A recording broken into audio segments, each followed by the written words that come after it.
Call the names. Wake the room. Wake the room. Wake the room! Luyu, Rex, Pam Ray, Naomi, Afasiana, Babbler, Monarch Soul, Jojo, Grey Eyes, fill my eyes. Poets assemble. No masks, no manners. Say it plain, or say it broken. Monday night in the garden of enlightenment. Low light lit minds, every line got intent. Clock ticks crooked and the room turns vigilant. Quiet so loud you can hear what the tension meant.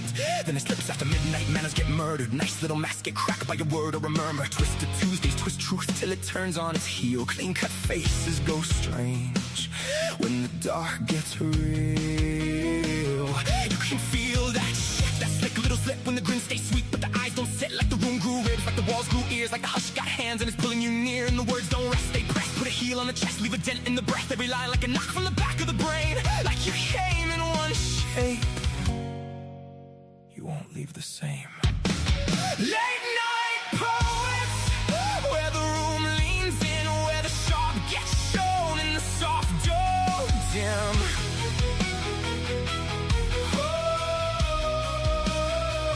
Late night poets, hear the whole thing shift from a whispering the ribs to a line that lifts from the darkened edge of doubt to the pull you can't ignore. We don't just read the night, we make it something more. Say it plain,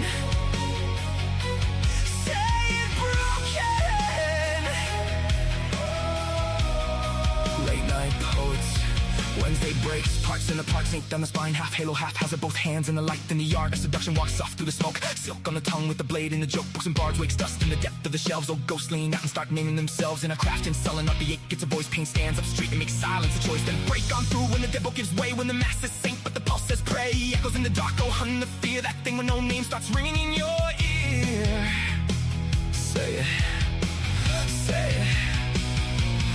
Fill my eyes with poetry, don't water it down. Let it bite, let it bloom, let it burn through the crowd. Bad company grins like a bruise, dressed smart, and rhythm and rhyme puts a boot through the heart. Late night poets, where the room leans in, where the sharp gets shown in the soft dough dim.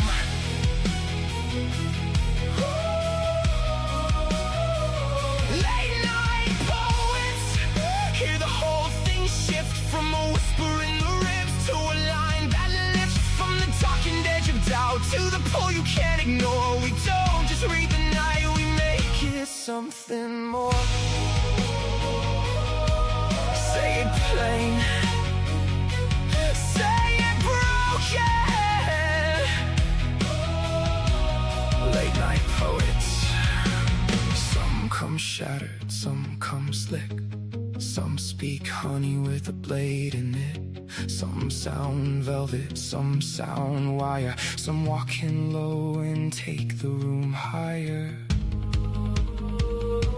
Some come holy, some come liars. That's the thing!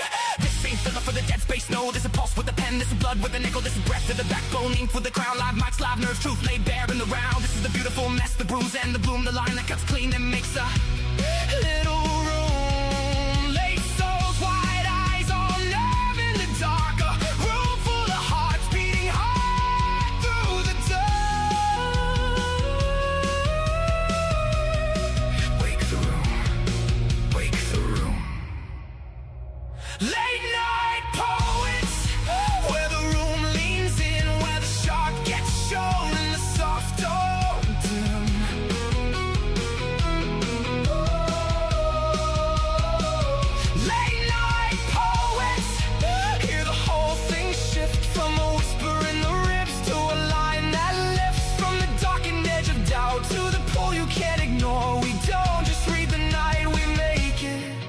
something more.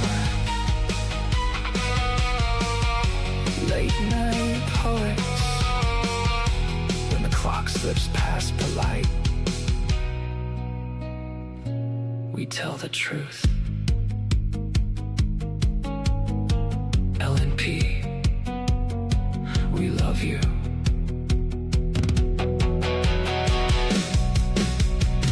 Stay frosty.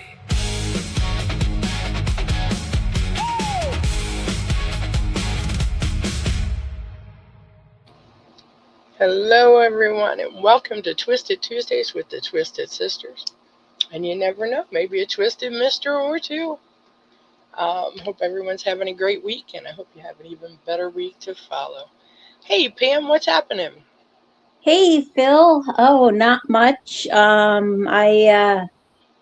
Let's see, what did today consist of? A little bit of cooking, just a tiny bit of cleaning, watching a movie, reading some poetry. All in all, life is good. And yeah, looking forward to hanging out with you and other awesome poets. Nice. What's up with you? Not too much, not too much. It was a sticky, warm day, and not Yes, very that too. Yep, and I got a few odds and ends done around here, but not much. That's okay. I wasn't in a great hurry. Every little bit counts. Absolutely. And hello to Aaron, and hello to T. Manzano, and hello, Jojo. Oh, Absolutely. good to see them all. Hello to all of you. Yeah. And hello to YouTube. I must say that as well. But yeah, so not much else is going on. Weather here was hot and sticky, and I didn't like it. Nothing unusual there. And I guess I should go over and see what the boys are saying their weather was. Probably nothing as of yet, although Aaron might have already put it up. He's good for that. He is. He's usually on the ball. 88 and 79% humidity. Like, yuck. Let's see what he says. 55 there, but not wet like yesterday. 55 and that can make a difference. Damp or wet. The humidity is awful. That's what we have today. Is a lot of humidity. Like the high was like 85, but oh gosh, that humidity. Yep, hot and humid, cold and damp. Either one is no good. And hello to Yumpy. Nice to see you. And let me see. Jojo said it was 83 in Connecticut today, so that's not too bad. Tim, what was your weather? We're listening. He said hi, Pam. Hi, Pam is not the weather report. Well, I guess that depends on how high Pam is. That's what I said. It might be her state of mind, but not the weather. And Yuppie, what was your weather today? 82 and humid. Wow, we're pretty close. Yeah, it's cooler there. Yeah, we were 88, Yumpie. It's a little warmer than I like, but cooler is good. But still, humidity is no fun. No matter what the temperature. When it's cold, it bothers my knees. When it's hot, it just bothers me. There's no midpoint there. Anyway, it's good to see everybody. Absolutely. Tim, did you want me to pick you up, or are you just hanging in the background tonight? It's entirely fine, whichever way you want to go. I just need to ask. I might not see anybody ask me. Yeah, hanging for now. He's hanging for Mo. It's so good. That's all good with me. Hanging for Mo. He's mowing. Exactly. Oh my goodness. So yeah. Hey Pam, I'm gonna let you tell us about the right. Well, tonight we are delving into Wait. What? That concludes our weather report for this evening. Okay, Pam, sorry, go for it. Okay. Well, tonight we're diving into poetry inspired by quotes from Henry Beston. It is a contest that unfortunately did not do real well as far as quantity, but there were some really quality responses. But I think it's in part given to the time of year, and not a lot of people seem to be writing, even with being open to pre-writes. But Henry Beston is or was an American writer and naturalist, best known as the author of The Outermost House, which was written in 1928. He was born June 1st, 1888, and died April 15th, 1968, in Quincy, Massachusetts. He he did serve. He took up teaching at the University of Lyon in 1914, returned to Harvard as an English department assistant. He joined the French Army in 1915 and joined as an ambulance driver. His service in La Boye, La Patrie, and at the Battle of Verdun was described in his first book, A Volunteer Poilu. And following the end of World War I, he began writing fairy tales under the name Henry Beston, because Beston was his middle name, so it's Henry Beston Sheahan was the name that he was given at birth. He then met his future wife, and who was an author of children's literature, and they married and had 2 daughters. The Outermost House, which I admit myself I have not read, but I really was drawn to his quotes and thought they would make for some great inspiration. You can definitely tell the love and the reverence that he has for nature.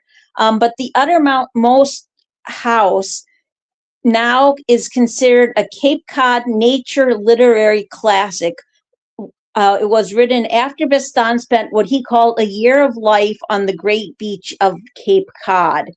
And one of his quotes that I did not put up in the contest, but I still think is worth mentioning, is nature is part of our humanity, and without some awareness of the divine mystery, man ceases to be a man. Definitely very fascinating in his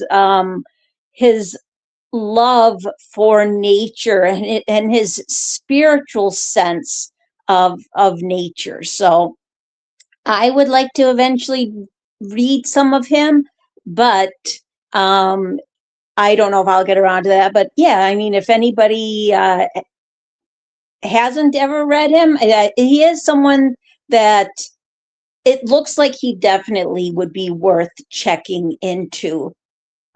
So yeah, so that's what we're going to be getting into tonight. Nice. And hello, Robbie. Yeah, that sounds like a good show to me. Yeah, I think so. All good, all good. So, that's pretty nifty. So let me see, what else is happening? Not much, not much. The fellows are showing up today. Woohoo! They are. I know. I talk for like 2 minutes, and the next thing I know, I look down and there's like 16 notifications that people have been chatting. See that? And then I have to look and see what trouble they're getting into. Oh, don't look. Do not look. I have learned.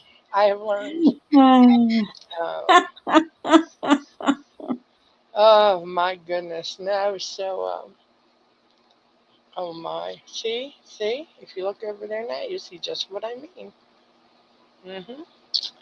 They're very devilish. Always up to no good. Always up to no good. Well, I don't know. What else? What else? Um, just so everybody's aware, Rex is going to be gone for a while. He's got some things he's dealing with. So Pam and I are going to try and, well, we're going to be creative is what we're going to be. Right, Pam? Yes. We're going to be creative. Absolutely, absolutely. It's going to be kind of like, yep, we're going to be there for each other and figure the rest out as we go along, Right, you know, or absolutely. something like that. Right. Yeah, we'll definitely, we'll do what we can to So yes, and keep Rex, things. you are greatly missed, and you know, of course, take care of yourself. Absolutely. Hurry back. Hurry back, Yes. damn it. Damn it. Snap, snap. Snap, snap. Oh my God. I hope nobody takes that seriously. No, but yeah. So we'll try and keep it kind of well. There'll be some humor Yeah. involved, I'm sure, knowing Pam and I. Yes, yes. And we will pass on all your hellos and how are yous to You're always welcome to send them a message over on AP. Not sure how long it might take them to get back to you, but it might take a little bit, so don't be offended. Right. Um, but yeah, so okie doke. Well, I guess maybe you want to get this party started. Works for me. Okie doke. Oh, excuse me. Gosh, I didn't have to yawn at all tonight until then. It's not the company, it's the hour, I promise. I I promise. believe you simply because I'm just so much excitement. Ah, I'm like that a fiery ball of excitement. God. And you heard it from her own lips. Yeah. Okay, Pam, well, I'm coming to you with this first poem. It's called Bucket Uh, List Trip to Brazil. To Brazil's Pantanal by Oak Blue 34. Oh, well, maybe if I hit the right button, it'll work. Here, whenever you're ready, Pam. all right. Refreshing and it was meant to be a simple journey to check jaguars off our bucket list, but the wild crept deep beneath my skin, inhabiting it my waking hours, long after returning home to our same old existence. For the pan, pantan, for the pantanal offered more than apex predators, an anteater shuffling into the dusk-lit field, sniffing out mound after mound, a tiny copy of itself riding high on its back, and birds, dozens new to my life list, like the 5-foot jabiru stork, standing sentinel beside its mate, in a cradle of sticks atop a charred tree, a platform of life forged from recent fire, and the hyacinth macaws, electric blue pairs, squawking through the canopy, guarding the hollow heartwood of ancient mandubi trees. We did see jaguars, one lasting under a tree in the hot afternoon, another swimming in the river, or a pair unashamedly mating as if we weren't watching. In Abedker sitting on the bank as the tour boats gathered like loyal subjects to pay him homage. We returned with memories etched deep as scars and thousands of raw frames to quickly sort, cornering anyone who would listen or put up with scrolling through image after vivid image, with us desperate to board the very next flight south and fall into that wilderness all over again. End poem. Great read, Pam. Yeah, what an excellent piece. Oak Blue is penned here. Wonderful imagery all the way through. And I loved how he drew his, I'm not sure if it was actually a safari, but his recent trip into this piece. I thought it worked perfectly with the prompt. which is, it is only when we are aware of the earth and of the earth as poetry that we truly live. I think that was a wonderful take on that. Excellent, excellent story throughout this. All the animals and the different places that he saw. I think it was just a really, really well done piece. So thank you so much, Oak Blue 34, for sharing with us. I really liked it. Absolutely. Absolutely. Great comment, Jean. Yeah, so he was inspired by the quote, "It is only when we are aware of the earth and of the earth as poetry that we truly live." And although I really feel like given the nature of all the quotes, it really just fit very well with the theme and the vibe of the contest. First of all, I have to say that was actually the picture attached to his poem. The photo, it was actually the picture I was talking about last week when I mentioned that he had gone on a trip with his wife and that he had gotten a picture of a jaguar. And so, it's really cool to see that photo of his attached to this poem. I actually learned something, well, first of all, I learned some animal names that I didn't know. Like I don't had not heard of a Jabiru stork. It is something I probably should look up.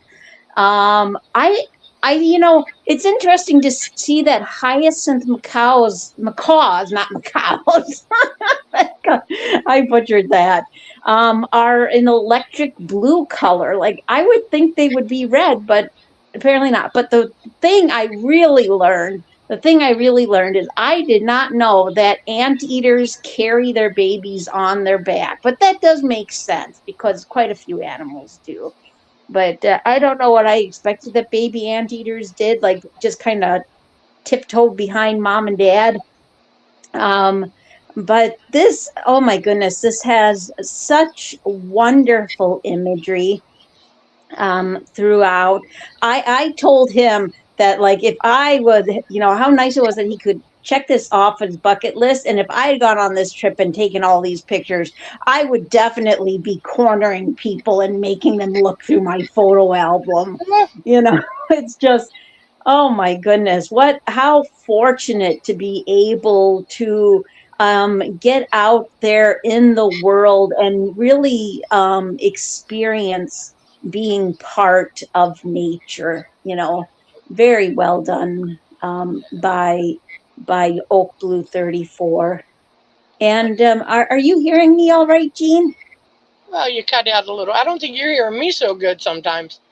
But yeah, you cut out just a little bit for a second or two. But Okay. I just sometimes have trouble telling if you're saying something to me, like no, while I'm talking. And so it's like I'm thinking, no, I just worry that I miss you saying something to me, but at the same time, I don't want to stop and go, did you say something? And then you no. have, It only struck me that way because when I commented on the poem, I I told everybody what the quote was, and that's the first thing you did when you took to commenting. So I said, well, I guess she didn't hear me. nope, I did not. So it's like, that's us, Pete and repeat. That's us. Yeah. So, and I hate to yell because I feel like I'm yelling if I get any louder than I normally am. So Honestly, I don't think you would be that loud if you actually, like, I'm not saying like, like scream at the top of your lungs, but you've got such a gentle voice that oh it's hard God, for me. Like, what you would consider yelling would probably actually sound just about right to you me. tell my family that, girlfriend. I am not. I am not a soft-spoken woman. You're so demure and feminine, Jean. Yeah, right. Yeah, you're left. Even I had trouble believing that one. Aaron bumped off of us. See how he is? See ya. Whatever. I'm sure he'll be back. Just got to mess around. Well, let's see. The next piece I'm going to put up is called Cast the Straight and Narrow Aside. by Eric Svensson. And I have an audio for this one. So, oh, well, where did it go? Hang on a second. Ah, there it is. Oh, this system makes me crazy. Okay, let me hit the button. Let me go and hit the button. And here it is. I found it.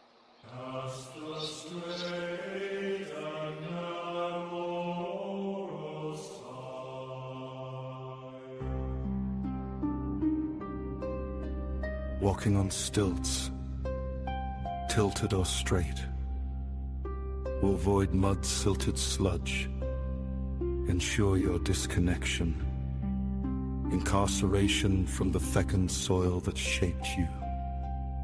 Between concrete cast, dolomites and desolation's destitution, you find yourself in that hard place called Alcatraz. Abstinence from touching fertile earth makes for meager living. Penitence ensured by feet, shod in sterile skyscrapers. Bare feet walk through grassy meadows bolsters animus and anima. Cheeks flushed, coyly crushed by west wind hussies. But naked baptism within frisky fresh waterfalls. Gaia's natural holy water fonts ensure renewal. Tilted or straight, stilted soul sludge is replenished. Cast out of clay. Our spirit's umbilical cords needs to be plugged in, grounded where wise winds whisper, whiplash through evergreen willow tresses. Sure as sunshine, cuddy as crispy crinkle cut rain. Our umbilical cords become frayed and frazzled, quietly undone if we remain unplugged from earth. Snail sure our tracks will fade into oblivion, erased in the ethers of remembrance, burnt out chaff driven before winds of devastation.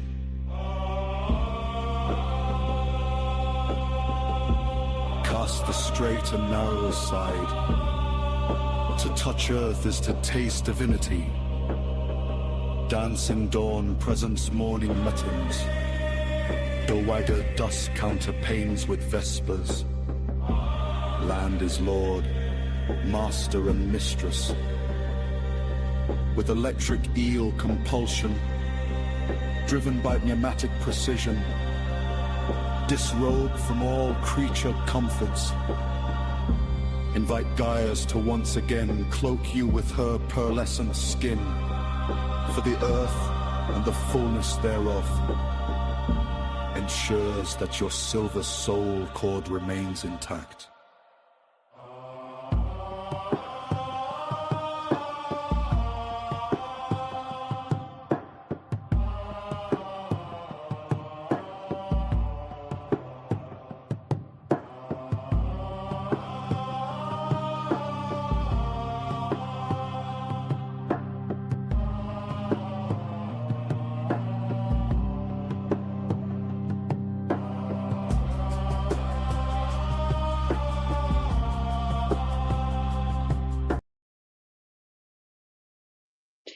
Thank you very much for that SoundCloud, Eric.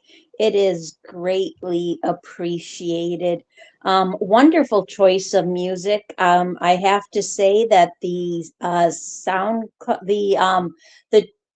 addition of chanting and drums really worked with the atmosphere of the rite. Eric was inspired by prompt 3, which was when the Pleiades and the wind in the grass are no longer part of the human spirit, a part of very flesh and bone, man becomes, as it were, a kind of cosmic outlaw, having neither the completeness nor integrity of the animal, nor the birthright of a true humanity. I thought, as always, this was a very strong rite by Eric.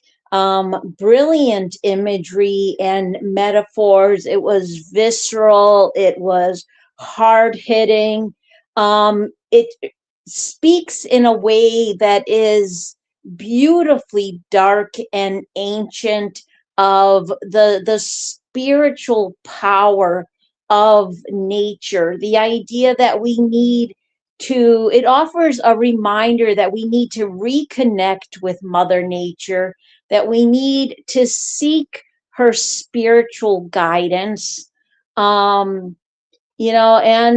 I like how he speaks on it as a birth process and a process of connection, and the idea of how our creation and the creation of earth. To the chant in the background, I thought it really carried a good tone for the piece itself. Wonderful lines and stanzas throughout, and I thought there was great imagery as well. I thought it was an excellent job all the way through. And I liked the stanza that you picked. I liked the second stanza. The second stanza. No. Yes. Yes. No. Yes. Yes. I liked the second stanza. But then I was really drawn to that last stanza. Cast the straight and narrow aside. To touch earth is to taste divinity. Dancing dawn presents morning matins. Christ, I can't even read. Hang on, I gotta make it bigger. My poor eyeballs. Dowager dust counterpanes with vespers. Land is lord, master, and mistress, with electric eel compulsion, driven by pneumatic precision, disrobed from all creature comforts. Invite Gaia's to once again cloak you with her pearlescent skin, for the earth and the fullness thereof ensures that your silver soul cord remains intact. There was only the silence of Gunungapugap. Wow. Sorry. I just knew it. I'm going to start over. I'm still going to say it wrong, too. Okay, before there were trees, there was only the silence of Gunungaga. Fire reached ice, answered. Between them, something breathed. Ymir opened his eyes, and beside him, Adunla kept licking life from frozen stone, revealing what had always waited inside the ice. The old stories say the gods felled the giant. His blood became the sea, his bones the mountains, his flesh the earth beneath my boots, his skull the sky I still look up to. So when I kneel and let soil slip between my fingers, I do not imagine Ekman. Every handful of earth has touched me before. Every tree still grows from the body of the first giant. The wind is older than language. The stones remember my name better than I do. People ask why I speak to forests. How do you walk past your own ancestors without saying hello? End poem. Great read, Jean. I think this is an absolutely amazing take by Vizago. I actually tried Googling Ekman as two separate words and couldn't find anything from it. And so then I noticed there was a couple different famous scientists that had the last name Ekman. And because it was put as one word in his AN, I thought, well, maybe it was a reference to the Swedish oceanographer whose last name was Ekman. But no, it's a reference to Norse mythology, which I did recognize that that a lot of this does have references to Norse mythology, like Ymir, and wonderful imagery. I really like that he talks about the creation of the earth and his reverence for it and his connection with it. And the idea that our ancestors speak to us through nature. Just amazing imagery throughout. I really like where he brings in the fire and ice. Fire reached, ice answered, between them something breathed. Those are wonderful lines there. I also Wherever he drew from, I think he did a fine job with it. Let me say it that way. I just think it was great. So I don't know. Wonderful job, and thank you so much, Rizago. I really liked it. I really, really did. So let me get down here and wait 2 seconds. 2 seconds, 2 seconds, maybe three. yeah. Well, it might take me four now. Oh, okay. Well, he says in his AN, I took the prompt back to the Old Norse creation story. Ginnungagap, Emer, and Anhumia, and the thought that touching the earth can feel less like touching nature and more like remembering where we came from. And yes, I'm well aware of how much I butchered those names. Well, yeah, that's why I wouldn't have read it if I saw it in the author's notes. Not me. Well, you read those names in the poem, so. Let me tell you, when I first read it, you heard me laugh, and then I had to, well, hang on, let me do it again. Let me just start over, because I knew I mutilated it. It's terrible. Okay, so let me go back over. And Miss Naomi must not be available this evening, for she is not with us today. That's No, okay. no, It's okay. She visited with us a couple of days last week. It's all good. she did. I'm happy to have had her then. Actually, she's. What did she tell me? She's going to see her mother, because she hasn't seen her in a long time. Oh, See? that will be a really nice. Yes. I was trying to remember what she said, but I think she had given me this week's dates. And I said, hey, whatever, do it. So Ms. Pam, you're going to get to read this one. It's called Soil Against Cheek by Naomi Sarah. And whenever you're ready. All right.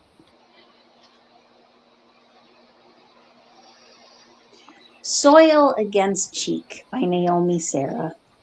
I went barefoot into the evening, and the earth did not ask my name. She knew me by the small surrender of my feet, how I pressed my weight into her, and she gave back warmth. Grass slipped cool between my toes, green as a secret I had forgotten I was carrying.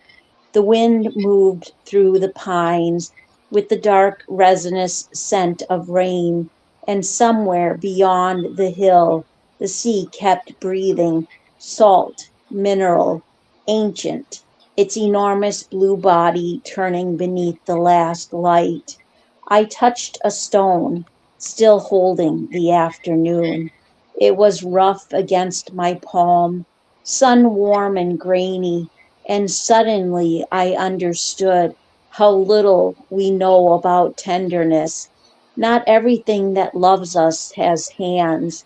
Some things love by enduring. The mountain keeps his shoulder against the weather. The river worries its way through rock. Roots take hold in darkness and spend a lifetime making room for leaves. Even the ocean, which has swallowed ships, knows how to lay a silver tongue against the shore and begin again. So I stood there with dirt beneath my nails, rain beginning softly on my shoulders, and my hair smelling of wind and cedar, and felt the strange ache of belonging to something that does not belong to me. The earth beneath me was not scenery. She was a pulse. She was hunger and harvest, clay and thunder, black soil opening like a mouth after thirst. I knelt, pressed both hands into the dark.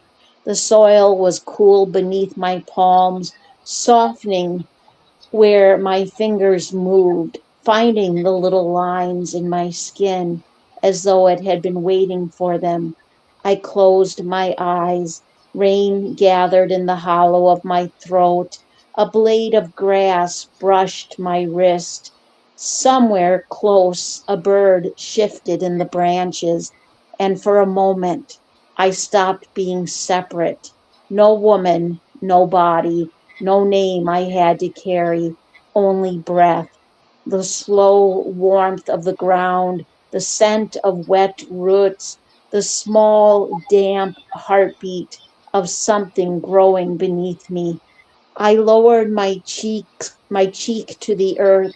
She was cold at first, then slowly she became warm, and I stayed there, skin against soil, listening until I could no longer tell whether I was holding her or she was holding me. End poem. Nice read, Pam. What a great piece by Naomi. Um, Good heavens, like there's so much in it, and oh gosh, first here's what I picked up first. I touched a stone, still holding the afternoon. It was rough against my palm, sun warm and grainy, and suddenly I understood how little we know about tenderness. Not everything that loves us has hands. Some things love by enduring. The mountain keeps its shoulder against the weather. The river worries its way through rock. Roots take hold in darkness and spend a lifetime making room for leaves. Even the ocean, which has swallowed ships, knows how to lay a silver tongue against the shore and begin again. Um, and that's just such a small piece of this, because that whole last section, after I grabbed that and said, oh, yeah, I'm going to go with that, then all of a sudden you got down here, um, and started, gosh, I don't know, it's got a little bit of length to it. Um, yeah, the soil was cool beneath my palms. From there to the end, I thought was just excellent. So Naomi's up to her old tricks again, I see. Wonderful job, wonderful job. I think it was just so, I don't know, there was just something uh, understandable about it. You know what I mean? It felt good. It felt right. And you could kind of roll with it and understand exactly what Naomi was trying to say. And I think that was wonderful. She did a great job. So that's what I'm going to say. Oh, absolutely. Absolutely. I have to agree. Wonderful comment, Jean. Yeah, she really did just hit the nail on the head with this one. I mean, my goodness, I all the way through there's just these powerful and captivating lines with beautiful and brilliant imagery and metaphors.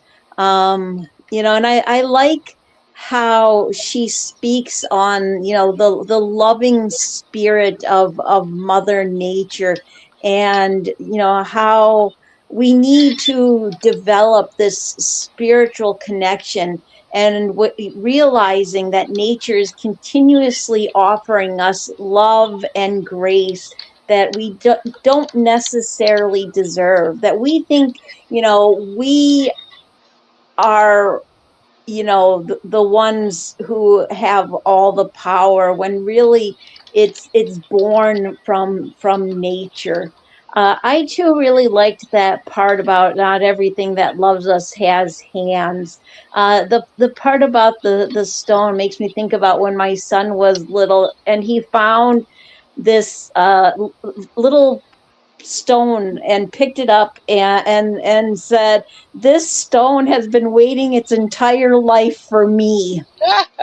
And I thought, oh, that is that was just such a beautiful moment. Yeah, absolutely. Oh my gosh, and I love that. But that's what that line, that part made me think of. And I love the use of personification in this, and how she mentions, how she writes about dearth beneath the nails and in the lines of your palms, reminding us that it's important to get dirt on your hand. Oh, okay. You know what it is? I unshackled him like 15 minutes ago, but he didn't notice because he's psychologically shackled. Yes. That's how well trained I have him. Good job. Good job.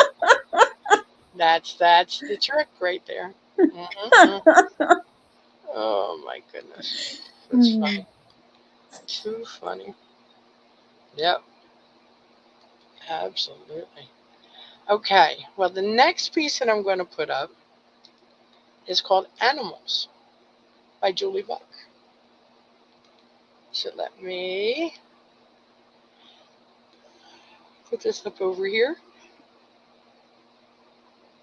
Okay. Now I'm going to give it a read. Whenever I'm ready. Okay, Phil, whenever you're ready. Animals. And this is the quote is, "The animals should not be measured by man. In a world older than ours, they move, finished and complete, gifted with extensions of the sense we have lost or never attained, living by voices we shall never hear." Okay. And here we go.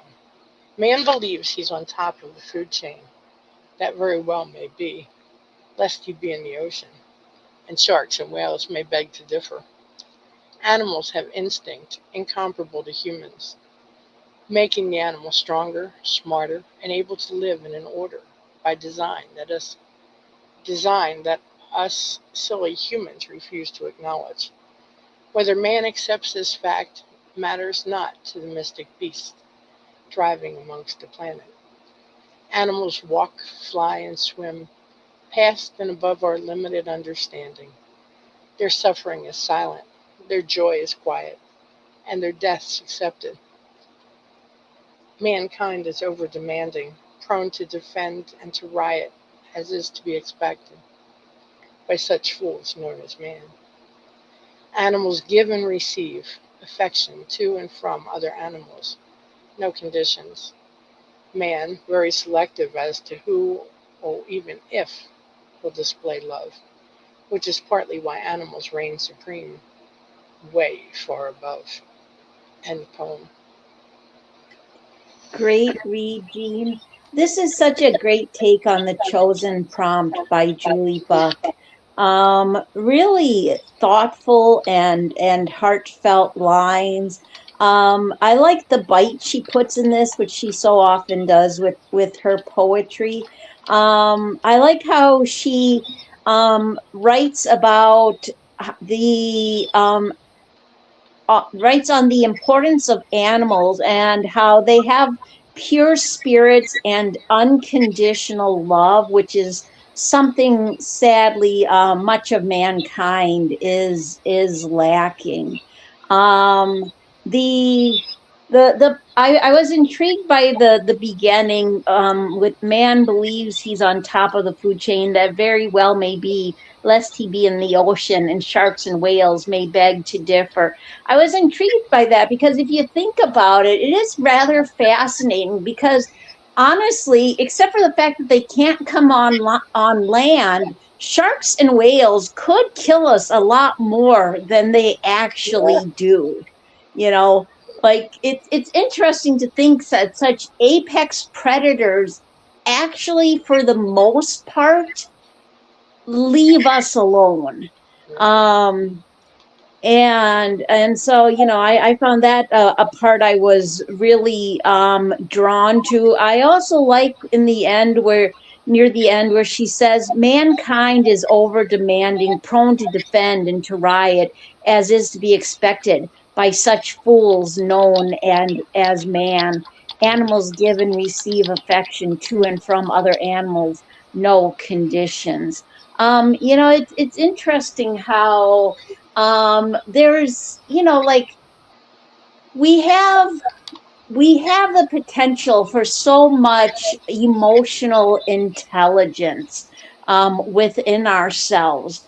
And yet sometimes it is cast aside in place of, you know, of greed and getting exactly what we want without thought to anything or anyone else. Excellent write by Julie Buck and very well done. Yeah, I thought this was a good piece. I mean, really, when you stop and think about the animals and us humans, we call them animals.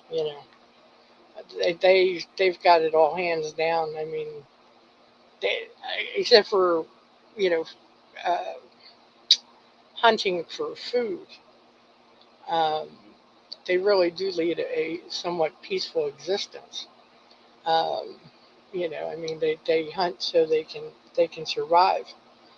But I picked this up here. Animals have instinct incomparable to humans, making the animals stronger, smarter, and able to live in an order by design that us silly humans refuse to acknowledge. Whether man accepts this fact matters not to the mystic beasts thriving amongst the planet. Animals walk, fly, and swim past and above our limited understanding. Their suffering is silent, their joy is quiet, and their deaths accepted. And then that falls down into the part that you had started to quote, Pam. I just think that she had a nice capture of it here because animals are so I don't know. I mean, it's amazing. When you look at the differences. We're supposed to be these wonderful. You know, we're on top of the food chain. Yeah, okay, sure. Let's go stand in the forest for a while and see what might happen. You know, let's meet a bear or two. Or two. Yeah, right? I don't know. I've met bears, so of Well, course I never tried to pick a fight with one, so right. You see, that's the whole difference. But yeah, I mean, it's not. Well, you probably did. You probably went out and banged a pot to get him away from the trash can or something. yeah, yeah. Well, yes. Uh-huh. Um, yeah, but I thought it was very well done. This piece. Um, I think Joy did a good job with it, and she kind of did capture that animal thing, pretty nicely. Us, well, we're just too ornery for our own good. Us folks, us humans, us peoples. It's the peoples that do it. Anyway, and yeah, I think this was good. Okay. Well, okay. Click the button. Hit the backup button. Go over to there. Go over to here. Huh, can I tell you? Okay, this is going to be interesting. Okay, Miss Pam, I'll put this next one up for you. Let me see what's going on over there.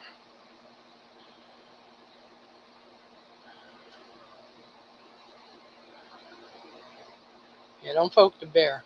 Trust me. Yes, Pam. That can get Yeah, not a smart thing to do. Especially not in LNP. Just kidding. No, I'm not. Anyway, Pam, this next piece I'm going to put up for you is called Which Wave is Up by Lena61. And whenever you are ready. All right.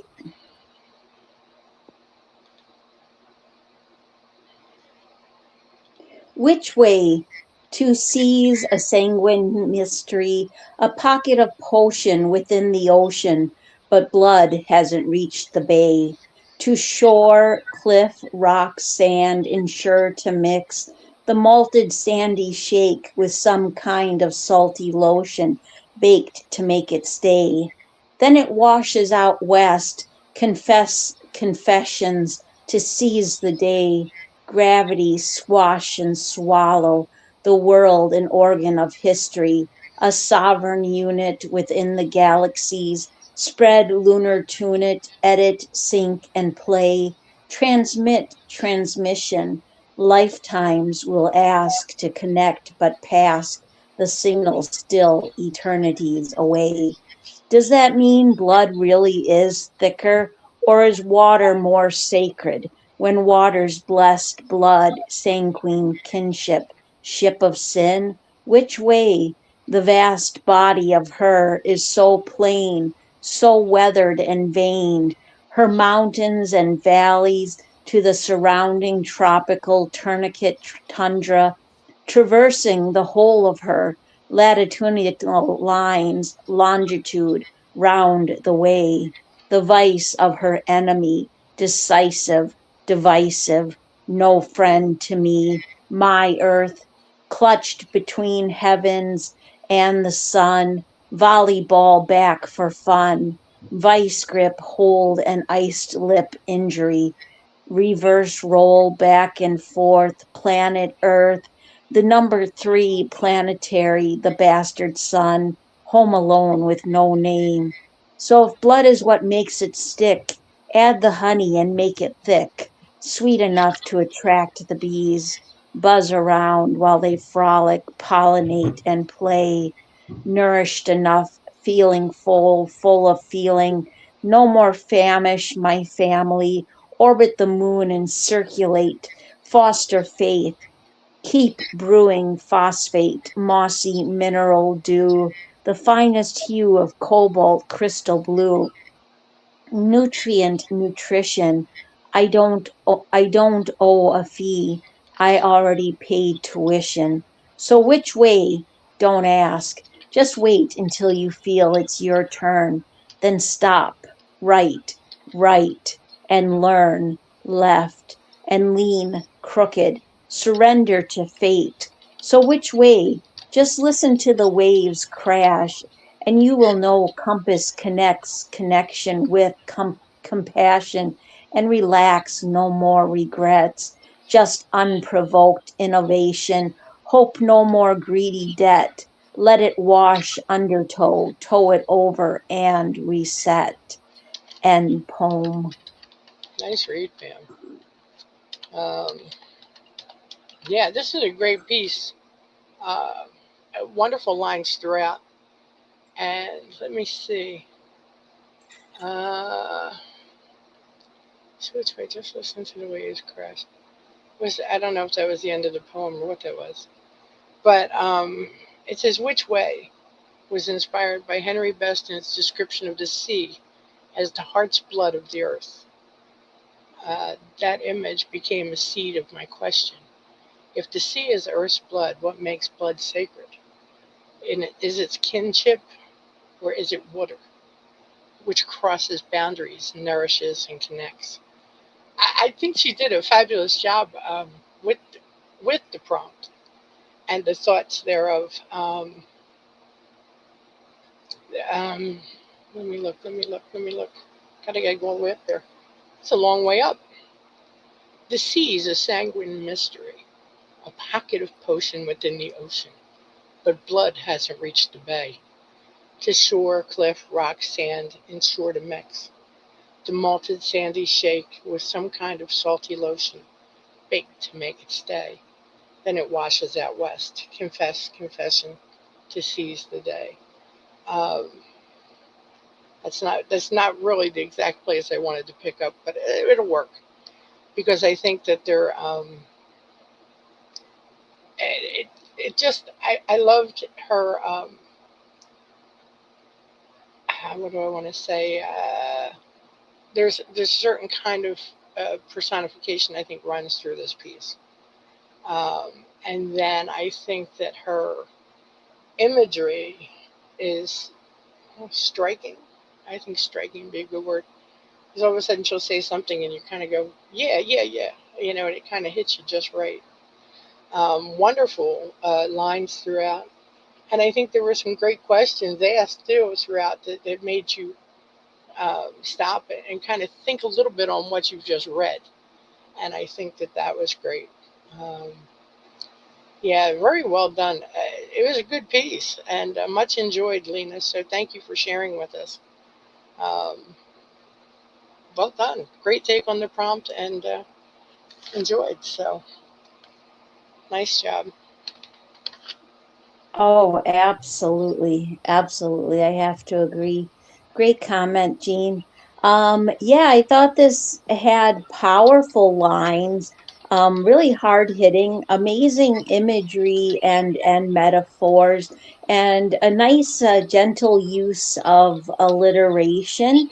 I like the sense of movement in this, the sense of respect for Mother Earth, and the refusal to walk alongside the to walk alongside those who would abuse her, who would mistreat Mother Nature, to refuse to be greedy and demanding as others are, and want to follow a path of fate that is created by the loving guidance of Mother Nature.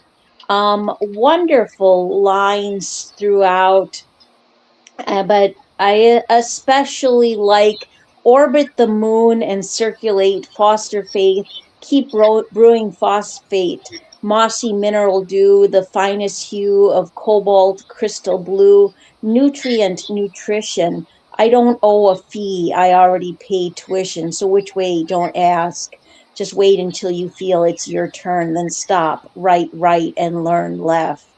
Wonderful lines and very well done. And I see Robbie is unshackled and ready to call in. Robbie's going to have to wait 1 second now because I'm in the middle of something. All right. See? I try and do things when I'm over there. No. Just kidding. But, yeah.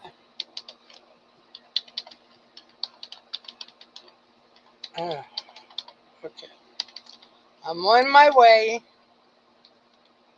I'm just like the Uber. I'm on my way. Okay.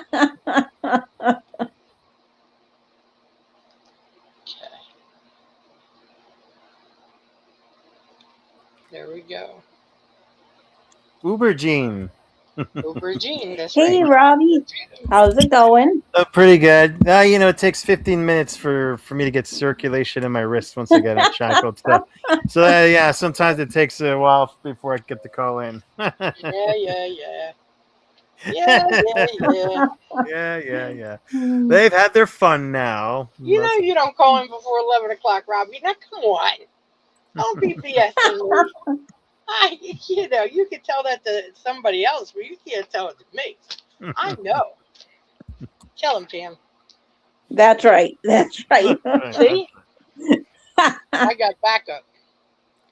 Oh, no.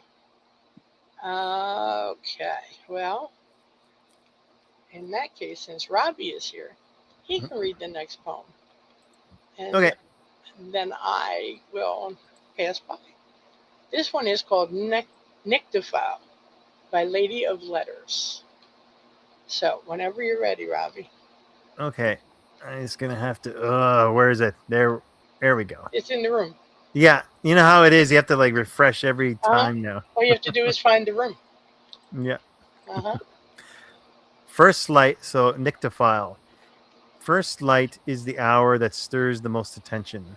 Raucous it is, notwithstanding, since it heralds Aurora's awakening. For the enamored denizens, bound to their worldly endeavors, despite the fracas of heat and dust, have given their word to be in good time for their amorous rendezvous with dawn. Therefore, fortuitous few discern the soliloquy of the bewitching hour. Euphonous it may be. Hence, during the 0 hours, the multitude, somnolent, enervated, exhausted, gratefully submits to the summons of the nymph of slumberland, omitting the insomniac, solitary, recalcitrant hermit, one valiant enough to defy the salutations and elude the fascinations of beauty sleep, with canines and felines as cicerone.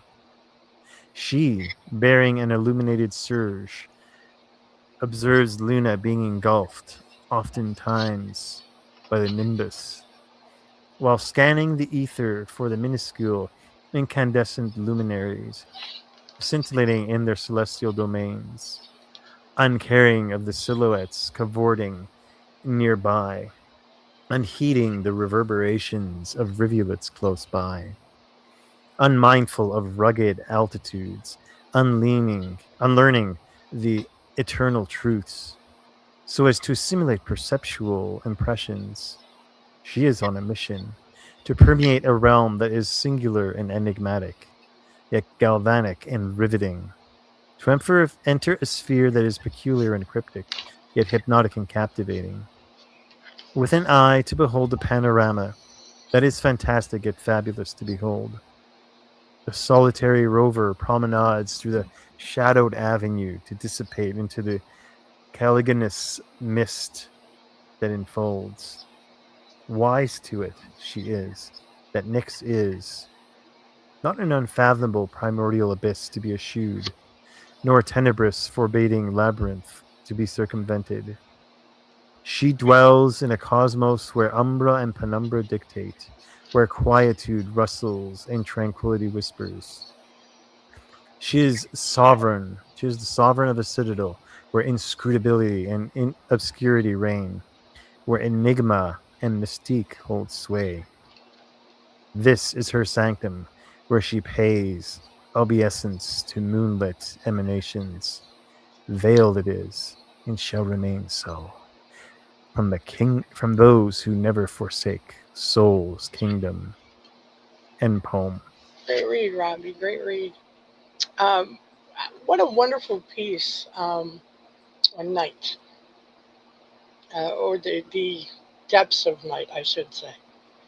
Because she starts out, first light is the hour that stirs the most attention. Raucous it is, notwithstanding, since it heralds Aurora's awakening. But then she goes on.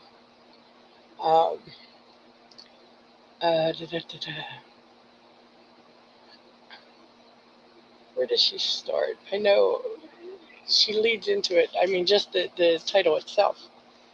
But the insomniac, solitary, recalcitrant hermit, one valiant enough to defy the salutations and elude the fascinations of beauty sleep, with canines and felines as cicerone.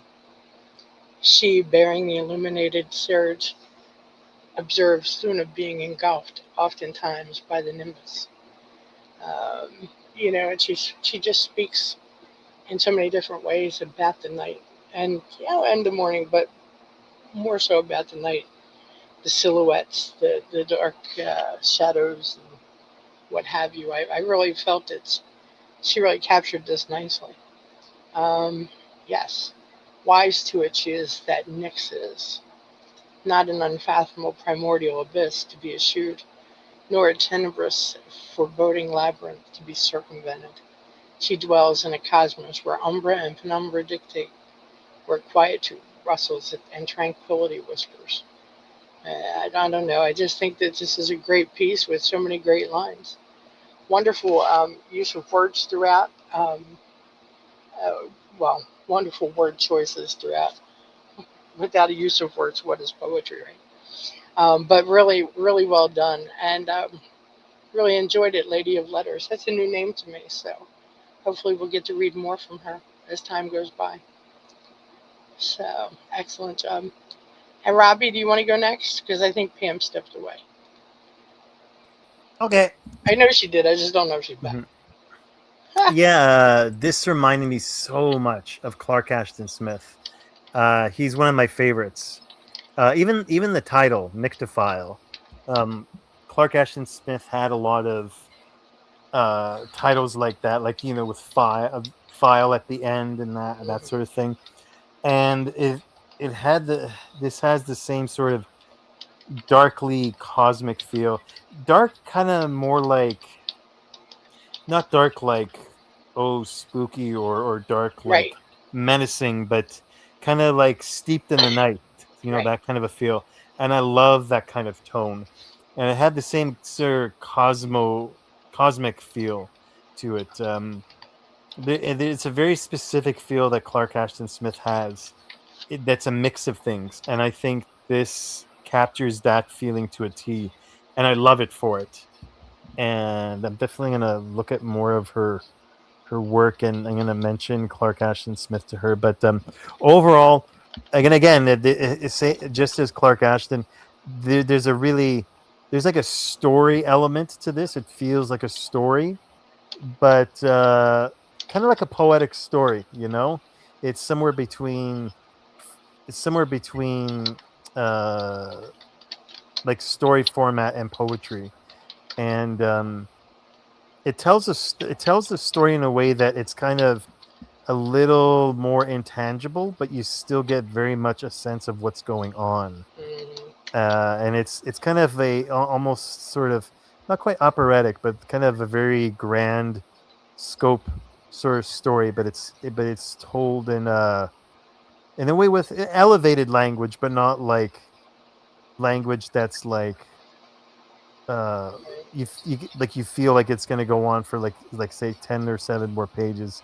It's just at that length where there's a little bit more to it, a little more heft to give it a little more gravitas, but it doesn't feel like an ode or an epic. Right. I love it. Nice comment. Pam, are you back? I am, yes. I have to say, Lady of Letters is also a new name to me. I'm very glad she was inspired, and I do look forward to reading more of her. I thought she had wonderful word choices in this, thoughtful and intelligent. Even the title, Nyctophilia, the someone who loves night, or a love of night, or all things related to night. Wonderful imagery throughout. I like her many references to mythology, and I like how she reminds us that there is a power, a beauty, and a mystery within the nighttime that so oftentimes people don't take time to understand. They reject night because of a fear and a misunderstanding of what it offers to us. And I thought there was great lines throughout, but I especially like where it says, "Wise to it she is that Nyx is, not an unfathomable primordial abyss to be eschewed, nor a tenebrous foreboding labyrinth to be circumvented. She dwells in a cosmos where umbra and penumbra dictate, where quietude rustles and tranquility whispers." Wonderful lines, beautifully written, and very well done. Nice. Nice comments. Kiddos. The kiddos. Okay, so the next piece I'm going to put up is called Worship the Night by Ravenous Pen. And I have an audio for this. So, let me go and hit the button. Dun, dun, dun, dun, dun.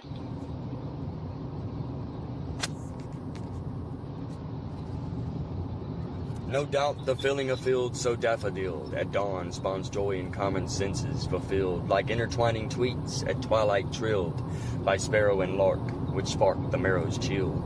Who could question at the blessings of cool rain falling on suffering land to ease its pain? From a cloud the sky underneath sunray strain holds place for beholder, beauty without refrain. The boastful diamond splatters where mountains meet, where light kisses snow soft, a conjugal greet, and the tides, like the Ides of March, do repeat their daily debt paid to shore, are ever sweet. This and more evermore are considered art, for they say day holds beauty's greatest part, and then night roguishly comes to still the heart, as if this is when all that's gold must depart. Oh, but shame upon man for thoughts so shallow, to shrink and sink, to cast night to the gallows. It too should ever be revered and hallowed. Daft are those eyes, inept, and oh so callow. Consider when fireflies greet one another, Lady Luna lamping paths like a mother, how to the Pleiades we are their brother, or the way away, busies of day wother. Crickets strum upon legs like vibrant cellos, toads groan in slow rhythmic mellows, owls hoot calls to their fair feathered fellows, auroras stitch skies, a cosmic Bargello. Shadows consume where from light has retreated, comforting swaddling for when slumbers seated. Coolness arrives, the lullaby lands heated, but to call this end entirely conceited. How vulgar to call vulgar such grand a sight! How could one not see such a sea of delight? And oft let this time, bereft of scare, bear fright. Tell us, world, why too can't we worship the night? Wonderful read and write, Ravenous Pen. Thank you very much for the SoundCloud. It is greatly appreciated. And Robbie, your thoughts? This really had a spell kind of like quality to it. It's like the da da da da da da, sort of a Rhythm. cadence to it. And yeah, the and also it kind of had almost old, not old English in the language, but in the style, and it really carried you along, and it made you feel like you were being carried along with the night, or with his experience of the night, and not like at a frenzied pace, but like at a steady pace, and you really get a sense of his entire experience of the night. I think like very all encompassing, and his experience of the night and how he sees it. How vulgar to call vulgar such a grand sight. How could one not see such a sea of daylight?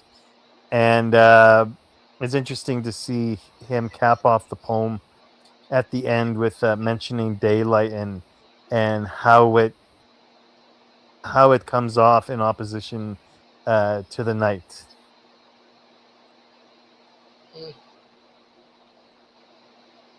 Nice. Did I lose Pam? Oh, great comment, Robbie. And Jean, your thoughts? I thought this was a good piece. It looks like this really huge poem when you first look at it. He did read it kind of fast, but it didn't seem as heavy in the reading as it did when I first looked at it, because I thought, oh my God, that's a lot of lines. But I thought it was nicely done. And let me see. I picked it up here. Consider when fireflies greet one another. Lady Luna lamping past like a mother. How to the Pleiades we are their brother, or the way away busies of day weather. I can't read it. It's a good thing he did. Crickets strum upon legs like vibrant cellos. Toads groan in slow rhythmic mellows. Owls hoot calls to their fair feathered fellows. Auroras stitch skies, a cosmic Bargello. The thing is, the imagery in just those two stanzas take you to the things of the night that are beautiful. Some people say, oh, the toads aren't really beautiful. But, there's something soothing in the evenings into the night when you hear those sounds in the background. It's just nature. And to me, it's very relaxing and very soothing. And the owls, of course, that's, a typical thing that you hear at night. And, I don't know. I think that he captured a lot of that imagery very well. And I'm kind of with Robbie, how vulgar to vulgar, such grand a sight. How could one not see such a sea of delight? And off let this time, bereft of scare, bear fright. Tell us, world, why too can't we worship the night? Because there are so many beautiful things that come to be in the evening and at night. The stars in the sky. There's just so much, and people tend not to see it. Most of them are asleep. But for us night owls, no puns intended, we see it, we hear it, we learn to appreciate it, and some of us just absolutely love it. So I think it was a great piece, nicely done, and thanks for sharing with us. Much appreciated, Ravenous Pen. Absolutely. I have to agree. Great comment. And yeah, I thought this was just beautifully written. It had a wonderful rhyme and flow, amazing imagery throughout. It really has a very classical feel to it.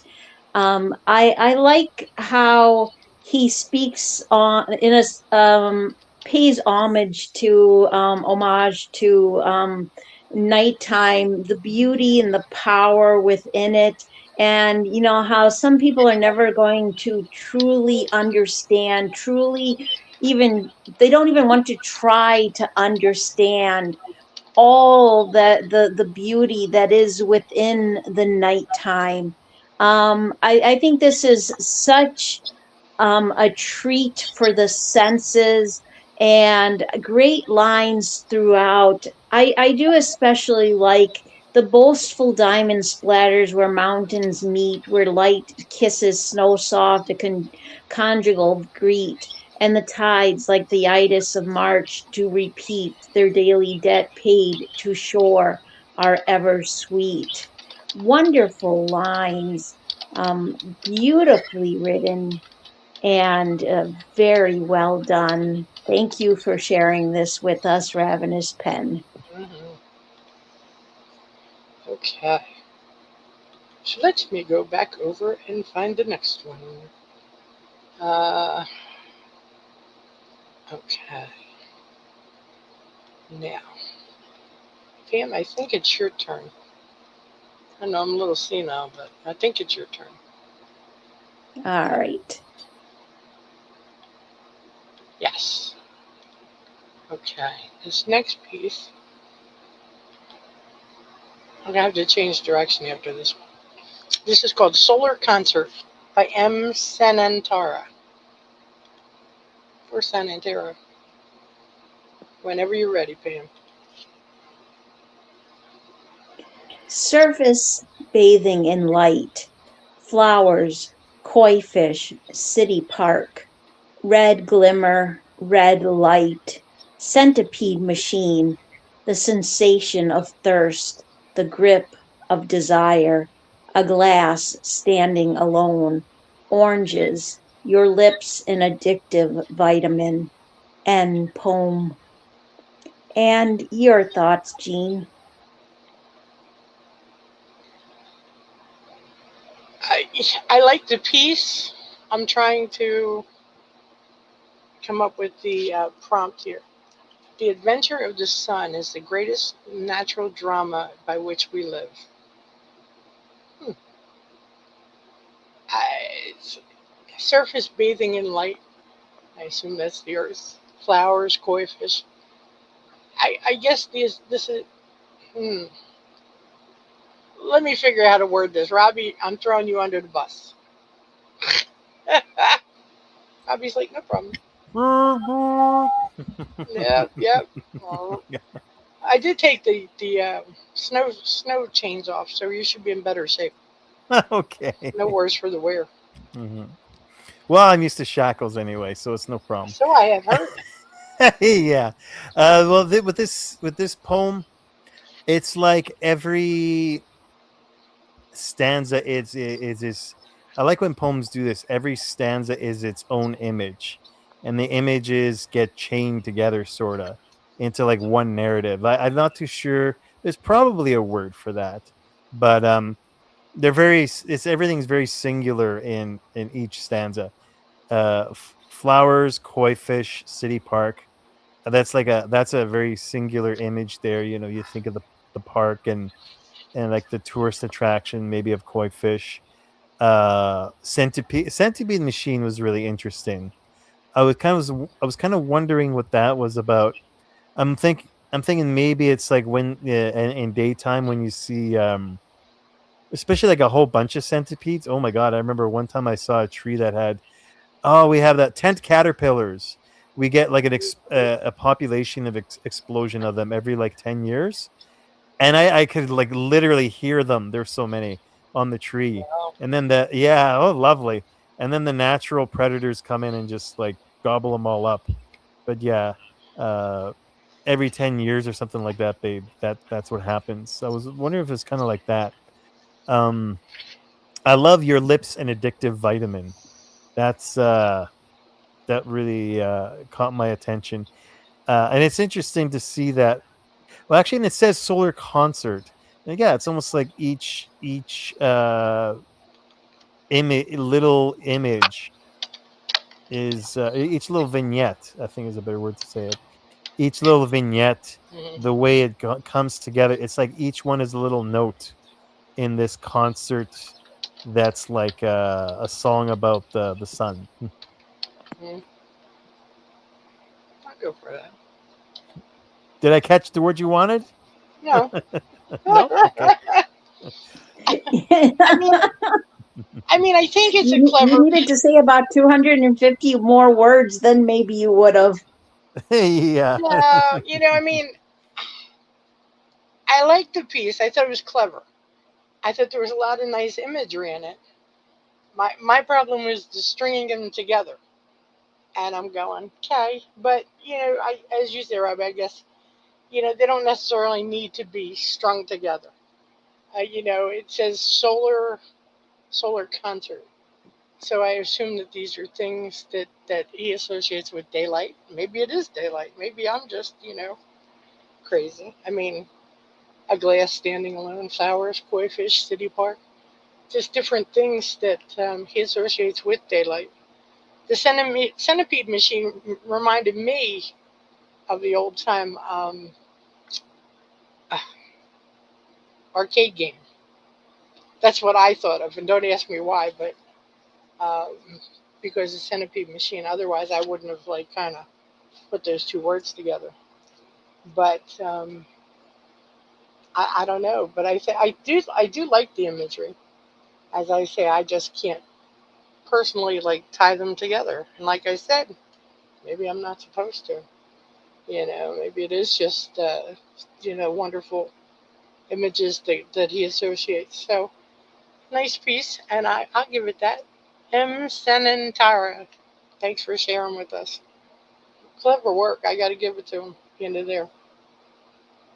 Absolutely. Absolutely. Great comments, both of you. Yeah, I thought this had strong visceral imagery and metaphors. Great use of spacing. This to me is told from the perspective of someone who lives in the city and has a desperate hunger to really experience nature, to experience sunlight.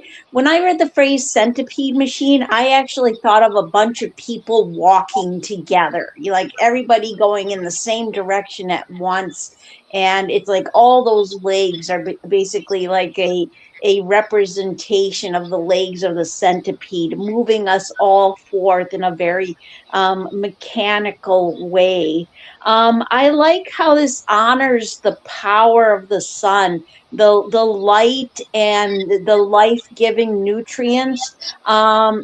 Like when it says a glass standing alone oranges your lips an addictive vitamin, there's a sensuality to that, and it could speak upon a sensuality of a person, but to me it speaks on the idea of soaking in the vitamin D, that is the only natural source. Sunlight is the only natural source of vitamin D. I like the use of spacing in this. I like the imagery and metaphors. I do think it really sparks something within the senses, and it does feel like each part could be its own little poem. So excellent write by M. Sanantara, and very well done. Right. Okay. Well, the next piece that I'm going to put up is Where the Breakers Sing by Yumpy. And I have an audio for this one. So let me put it up in the room and hit that button. Well, maybe I got to find that button. Here we go.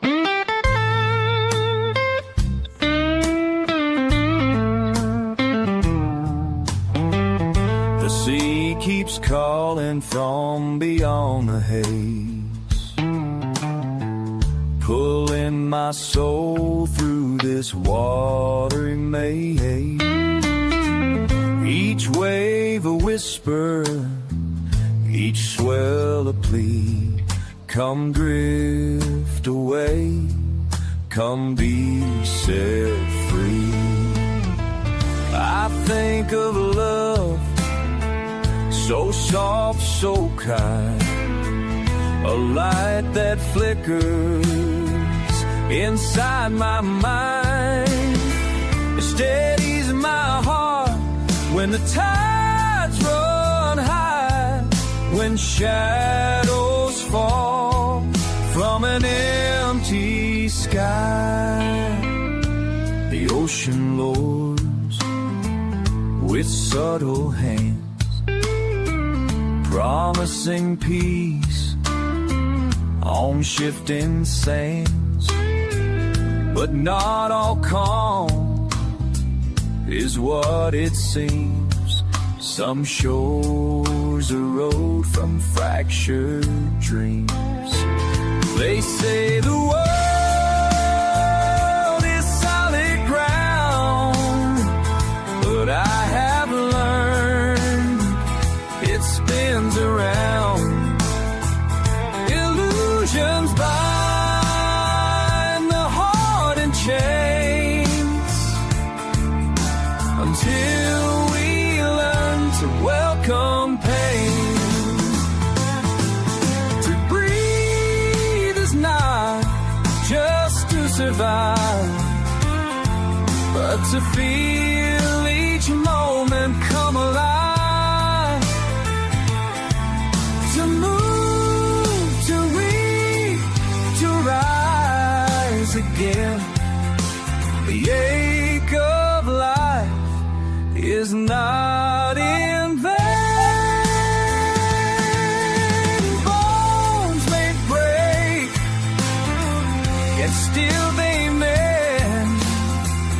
But broken hearts may never end unless we wake from what we deem this life perhaps just to do.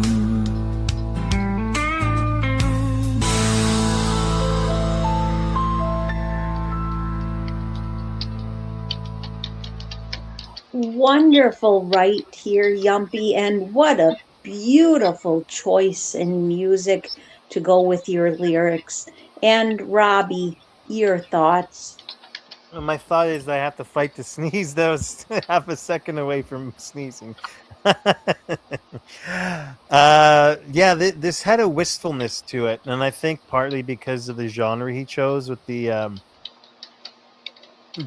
country genre, and yeah, it had that plaintiveness to it. For some reason, it gave me an almost physical sensation of far off. It's like when you it's like, you know, like when someone looks far off in the distance, like into the fog or into the, like, well, here it says the sea keeps calling me from beyond the haze, pulling my soul through this watery maze. So that made me kind of imagine and feel someone looking off into the distance at the sea, and the waves are crashing and it's a little bit hazy, and they're thinking about the past or maybe about the future, that sort of thing. And it says, I think of love so soft, so kind, a light that flickers inside my mind. And it has a nice sort of lineup with me of when you look at the ocean actually and you see it like shimmering and that sort of thing. And this really overall gives me the feel of when somebody is contemplating things, either their own life or the things to come, when they're looking off in the distance at the sea. And I thought it was interesting, the end, bones may break and still they mend, but broken hearts may never end. And that's so true, Especially there are some people that I know one person in particular that I won't be thinking about them for a long time, but then when I do, it's just an absolute crush, of feeling. And yeah, I'm like, oh my god, are they okay? Are they? Because I don't know. I don't even know ever what happened to her. She got lupus, and I don't know like if how far along it's progressed, or even if she's around anymore. And yeah, you have those people in your life where it takes a long time to not think about them every day, and even when you don't, when they come along, you just it's like just a flare in your mind. Absolutely. And Jean, your thoughts? Well, I thought this was a nice piece by Yumpy. It's a great rhyme and meter throughout, as always. And as you said, Pam, great choice of music and voice. I really thought it was an excellent job. He speaks in the first few stanzas about the ocean, and I picked it up there. But then it says, well, I'll get into it after. The ocean lures with subtle hands, promising peace on shifting sands. But not all calm is what it seems. Some shores erode from fractured dreams. They say the world is solid ground, but I've learned it spins around. Illusions bind the heart with chains until we learn to welcome pain. You know, ground is like the ground is supposed to be, well, they say terra firma, firm ground. You think that, there's a bit of stability there, and that's not always true. Sometimes that ocean, I guess, can kind of feel, well, expected. You kind of uh, know there's a chance that things can turn and twist, and that you're going to hit the waves, and ride the waves. That's all I always say: ride the waves. To breathe is not just to survive, but to feel each moment come alive.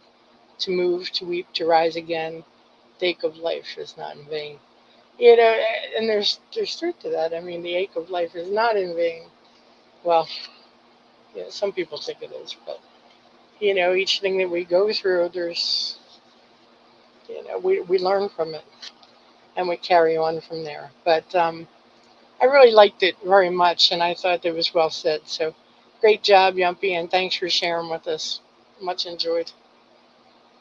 Absolutely. Yeah, I thought this was an amazing write by Yumpy. Beautifully written lyrics, great choice of music, emotive lines. I like how it speaks on memories connected with the ocean and the idea that life is going to be filled with pain, but it's those um, painful parts of life that become part of our growing, part of what makes us stronger, and also gives to us an appreciation for the beautiful moments in life that we may share. And I thought there were great lines throughout, but I especially like to breathe is not just to survive, but to feel each moment come alive, to move, to weep, to rise again. The ache of life is not in vain. Wonderful lines, beautifully written, and very well done. Absolutely. Okay. Well, the next piece I'm going to put up, uh, trying to figure out if Art wants to call in and read it. It is called Inked in Blood and Sand, I guess, and Sand by Errant Panther. Sometimes these things look silly. Oh, Robbie can read it. Okay, Robbie. Ha! Errant threw you under the bus, too. Just kidding. But anyway, whenever you're ready, it's up on I'm the board. getting tire skids on my back here. Oh my gosh. See? Second time. See? I just gotta refresh yet again. It's Oops. there we go. Sometimes now I have to refresh twice. It's brutal. Okay. So Inked in Blood and Sand by Errant Panther. Let the ink pour over barren pages, kept hidden from the sunlight for far too long. Even if said ink is derived from a bleeding soul, left at the altar of self sacrifice in order to appease the whimsy of governance. Let the spilling sands from a weathered hourglass mark out their story against the unforgiving stones. Let them speak of love and suffering until indifference can hide in shame no more. Let heartbeats echo across the barren valleys of eternal youth, yearning for just one last moment to breathe from ecstasy's cup of promises. Let this ink, this blood, forever etch upon parchment an existence riddled with challenge and torment, and yet that which is its keeper would never seek to change. End poem. And the poem prompt for that one was Jottings by Katoch PCK Prem. You don't need to read that whole poem, please. But Wasn't. thank you. And great read there, Robbie. Thank you very much. And Jean, your thoughts? I thought this was a great piece. I enjoyed it. I liked how it started out just from the get-go. But each one of the stanzas was very well done. Let the spilling sands from the weathered hourglass mark out their story against the unforgiving stones. Let them speak of love and suffering until indifference can hide the shame in the shame no more. That's a great stanza there. I like the imagery. There's great visuals in that. And again, each one of these has good imagery, very well written. But that's Ernst's style. I mean, he always speaks back to a prompt well, and captures it nicely. So really great job. I like this last stanza too. Let this ink, this blood, forever etch upon parchment an existence riddled with challenge and torment, and yet that which its keeper would never seek to change. Yeah, great lines. Really nice job, Aaron, and thanks for sharing. Absolutely. Great comment, Jean. And Robbie, you did a great read of that. Your thoughts? The part that interested me the most was at the end, challenge and torment, and the keeper would never seek to change. Because I think about that a lot, about what life is like, and what the ideal life is like in terms of having just just the right amount of challenge. Because the thing is when life is too easy, you get soft and you don't become, you don't get very skilled in things, like you can just kind of grow into malaise in that.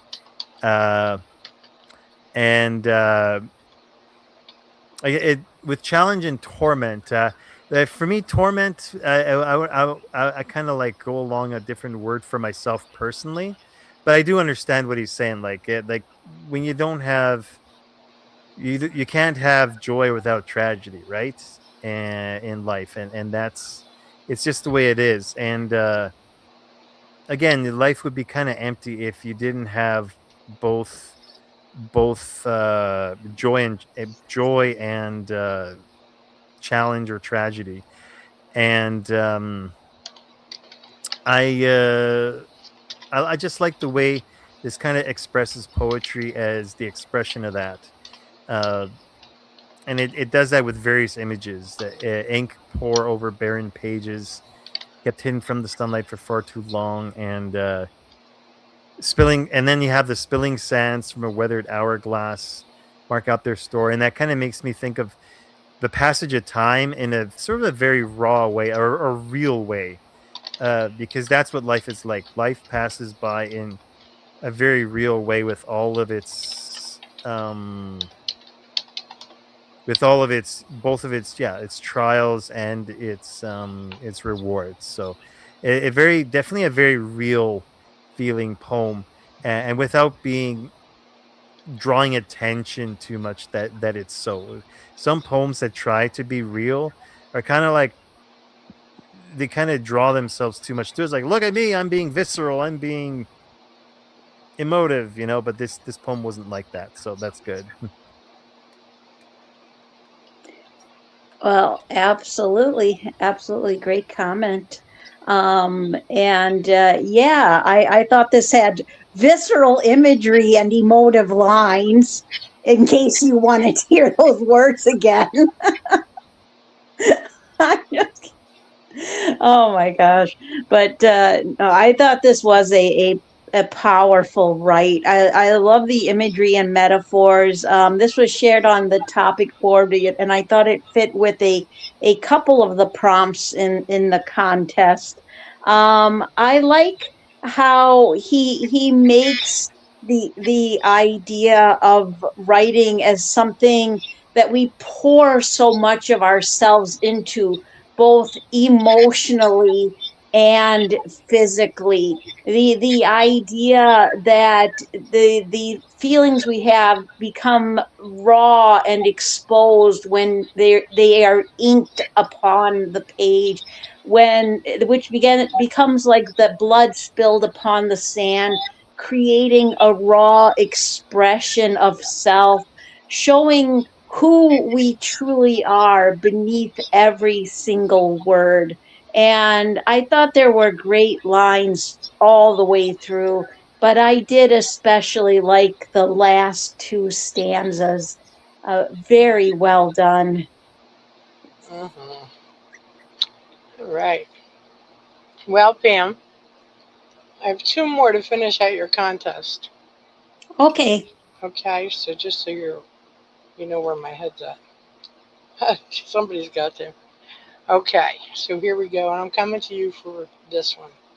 This is called Where It Starts by Sarah Noel. And whenever you're ready. All right. Getting back to where I need to be. Doo-doo-doo.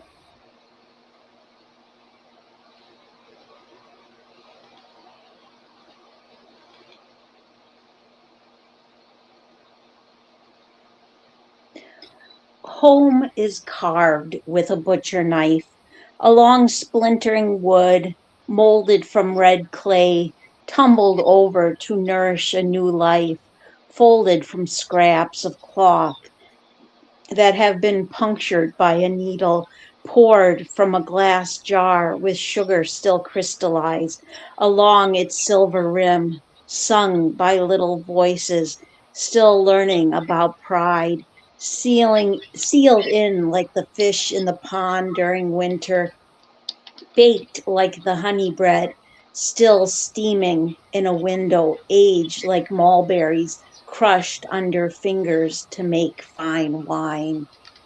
End poem. And Robbie, your thoughts? Well, I thought slice of life sort of poetry, and this is like literally slice of life almost, because it's because of how it's talking about, with yeah, just did it come? Maybe I misread something about. Well, there's something about food in there, yeah, but it really is like one of those finely crafted. It's a very sensory moment or of time or slice of life, and I like when something is like that where it's really focused in on that one moment, and it flushes out a lot of detail, but not to the point where it's exhaustive, and it's just detailed and just long enough to give it a little bit more depth without it becoming too dense. And I definitely had the visual of something like by a windowsill and seeing like the steam rise up and that sort of thing. And I like the idea of the process of making a fine wine, and it made it very very real, very earthy. Because it, like when it says aged like the mulberries crushed under fingers to make a fine wine, I think of when people are like literally stomping grapes, and that to make wine. And it's funny that we forget that, isn't it? We have this fine Bordeaux, and someone out there, a few months ago or a few years ago, was stomping on the grapes with their bare feet. Maybe we kind of dissociate from that part. There you go. There you go. Great comment. And Jean, your thoughts? I thought this was a nice piece, full of good imagery throughout, but wonderful feelings of home. The title says where it starts, but that first line really, really says what it's about. Home is carved with a butcher knife along splintered wood.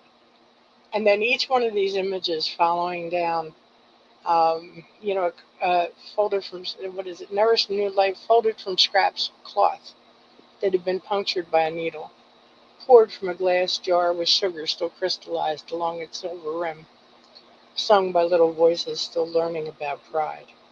I just think that it was very well done with a lot of good imagery and a lot of nice lines, So nice job, Sarah Noel. I appreciate this piece. Absolutely. Absolutely. Me too. Yes, Sarah Noel is a new name to me, so I'm glad she shared something with us. I thought this had really strong imagery. I like how she shows us so much of life, both the struggles and the joyous moments, the sweet, the bitter.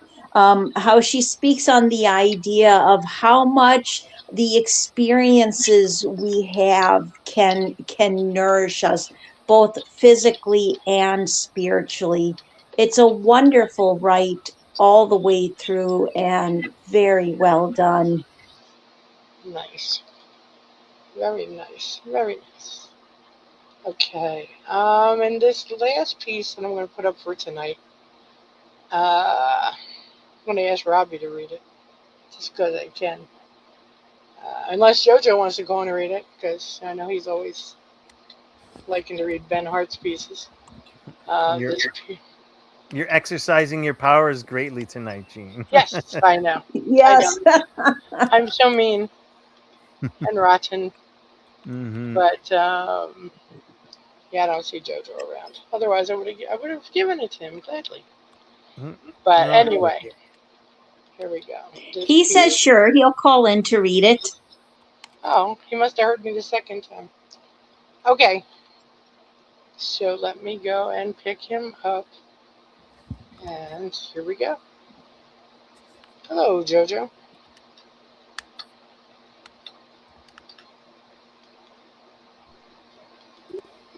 I'm sorry, I was on mute. Yes, you were. Hello, Jean. Hello, Pam. Robbie. Hello. It Glad took you me a could call moment in to read this. Sorry, it took me a minute to get to my laptop. Okay. So this piece is called They Who Bloom at Night by Ben Hart. Let me turn off the background noise. All right. They Who Bloom at Night by Ben Hart. Good night, the rain smelled like nightshade, like a man coming home from war. I laid my head on your chest. That is to say, I weighed my thoughts of self-betrayal against your dancing heart to see if our love was a wound we shared, or if I waltzed alone, throwing myself against your skin like the rain on the glass by which we once counted the hours we had spent apart. When I could have just thrown stones, something that would bruise, have left some part of me with you, to weigh heavier than the last feather an angel could have bartered with, in hopes to stay the hand beckoning them to fall. But as I moored that sinking ship, somewhere in the hills where the moon had split in two, the radio mumbled a song that we'd forgotten the words to, about a man marooned in the blue between midnights, never again to depart. And right then I knew we who bloom at night play no part in dark, because someday Love, our scar in time, will call us home at last from the hindsight tides of unlived pasts, and see itself unmasked, never to depart again from our dancing hearts. End poem.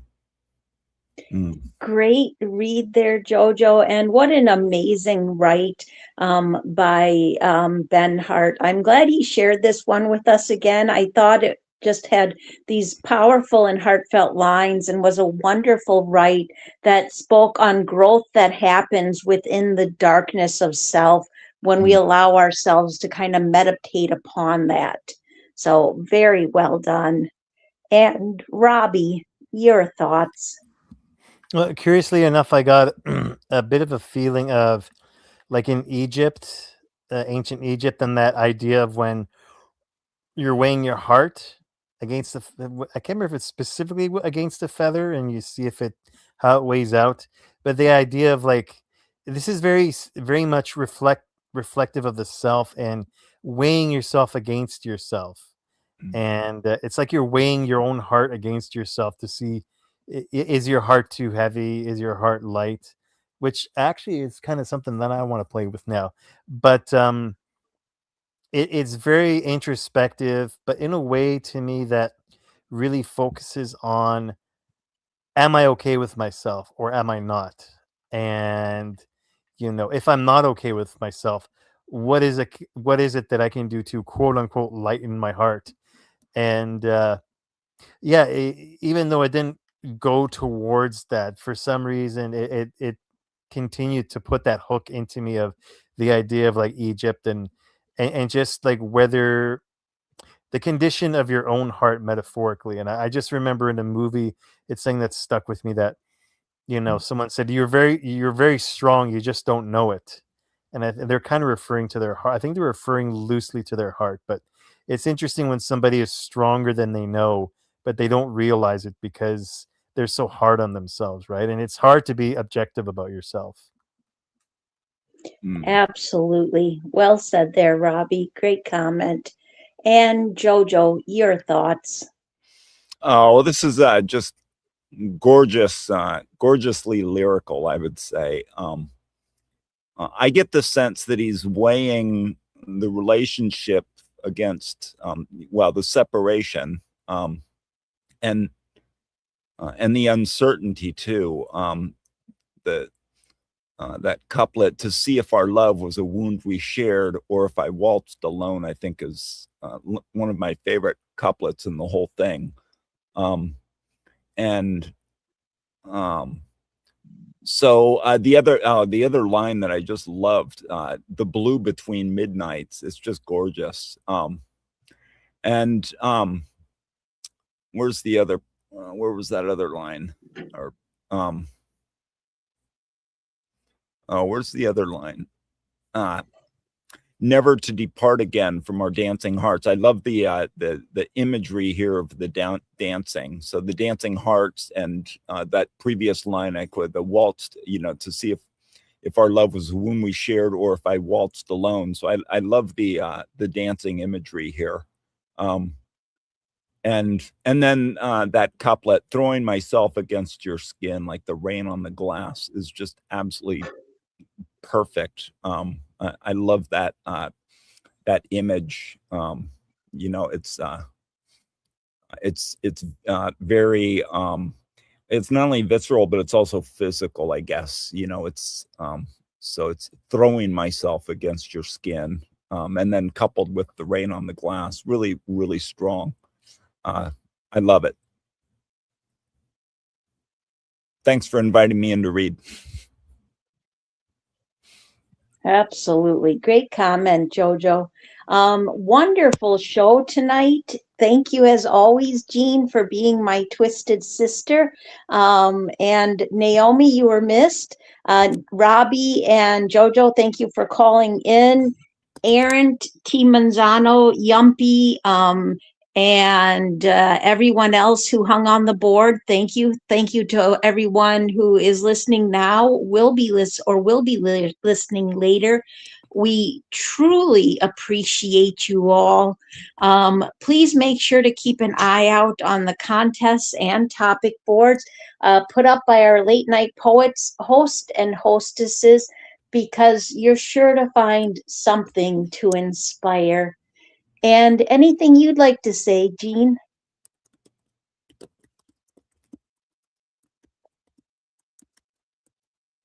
And I don't know for sure if we're going to have part sinner, part saint. I don't see a topic board up, but I haven't heard otherwise. So maybe join Aphasiana and Babbler in less than a half hour for part sinner, part saint.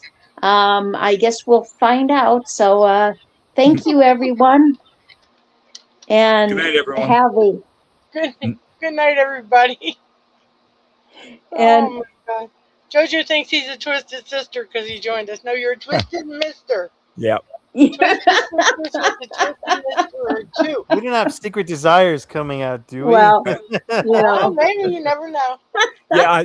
Sorry, I don't have my heels. I already packed my heels in my boxes. Uh-oh. Martin, for me to ask. maybe next week you can be maybe another you time you can be a twisted sister.